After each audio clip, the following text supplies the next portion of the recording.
What up, Long Beach? Welcome back to the 562.org. It's Tyler. And Mike, and this high school football video is brought to you by Naples Rib Company. Out in Corona, Long Beach Poly, a very tough test for their final non-league game of the season, taking on a very powerhouse Huskies program, the offense led by dual-threat quarterback Izzy Carter. Yeah, he is. They're a top 4 team in California, a top 20 team in the nation. Definitely a good test for the Jackrabbits before they get into league play. And they did get a boost as junior Dalen Austin making his varsity debut at cornerback. Yeah, Poly coming in hoping to shock the world in this one. But the world was ready, as it turned out. Carter comes out slinging it, finds Nathan Jimenez for a first down pickup right here. Huskies, obviously, that vaunted running game, but they definitely were able to throw on that first drive. Carter takes the top off, hits Eric Denham for a big gain right here. It's just in the genes, baby. Then Jason Cortez, the Conqueror, is going to punch it in to give the Huskies a quick 7-0 lead. Very easy for the Huskies moving it, but the Jackrabbits coming back the other way, trying to control the ball and move the sticks with a short passing game. Kuykendall hits Tyson Bordeaux. But when the Jackrabbits are forced to punt, penalty on Corona Centennial for an illegal substitution that's going to keep the Jackrabbits drive alive. Yeah, and that would be big to give them another opportunity to, move it, get those points back on third down. Kuykendall buying time, and that's a pretty obvious horse collar, which will also extend Poly's first drive. And at that point, the Jackrabbits had their best spurt of the night. Look at this 15-yard gain. Great run by Devin Samples, who didn't get a lot of room tonight, but made the most of it right there.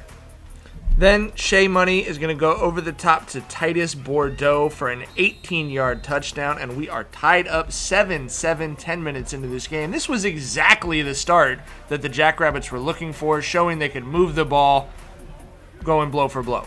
But on the ensuing kickoff, the Huskies regained all that momentum. Jaden Mickey blows my mind with this kickoff return to the House of Mouse, getting that touchdown right back for the Huskies. Oh, toodles! Mickey with the big-time touchdown, and that was not what Poly was looking for, giving all that momentum back about 10 seconds after scoring their touchdown. On the second Poly drive, Darius Curry in at quarterback, making things happen on his own. A great run here on third down.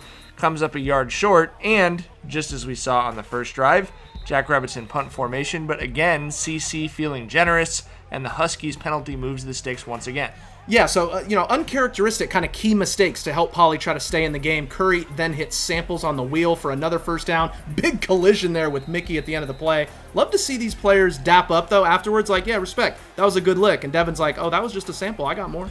Jackrabbits still trying to use that short passing game as Curry is finding the sophomore Jason Robinson, but on third and long, Curry, a sophomore himself, trying to make a play, and it's going to be picked off inside the red zone by Joel Thomas. Basically ends up being a good punt, and if the defense can stand up here, that's not such a bad thing. Sure, and they did definitely make some good plays, like Phoenix Tusa, Donovan Poe, and Jalen Johnson getting in for the sack right here.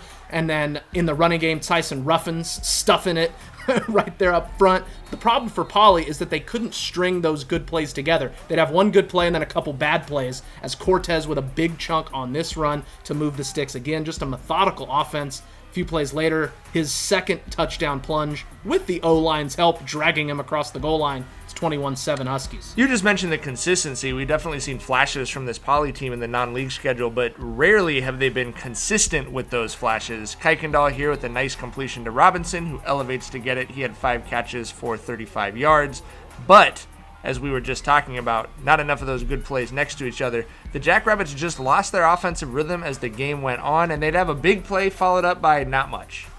No doubt. Joshua Kaysen here with the tackle for loss. The sophomore recently moved to defense, and he's done well at linebacker, but the Huskies still mostly running it at will. Jackrabbits with their fair share of missed tackles around the line of scrimmage, putting a lot of pressure on that secondary, and eventually Cornell Hatcher going to bust out a 46-yard touchdown run. That's going to make it 28-7 Centennial. Things starting to get away from the Jackrabbits at this point. Well, and you could see the difference in the execution level. A 3-and-out for Poly, and then in the final minute of the half, the Huskies immediately looking for more as they go to Denham, and then Conklin is going to drop a dime to Longevity Pritchett for the score with less than 10 seconds till the half. Yeah, that kid's going to be good for a while, Mike. showing their longevity in this first half. They were able to extend it and go up 35-7. Very different energies on the two sidelines as the Jackrabbits kind of wondering what happened. Yeah, and things continue to go Centennial's way after halftime. Carter busts off a long touchdown run on their first second half drive. And Poly's offense just unable to get anything going. The pass rush swarming both quarterbacks. The running lanes weren't really there. Just overall a very tough second half. Poly unable to move the rock much at all.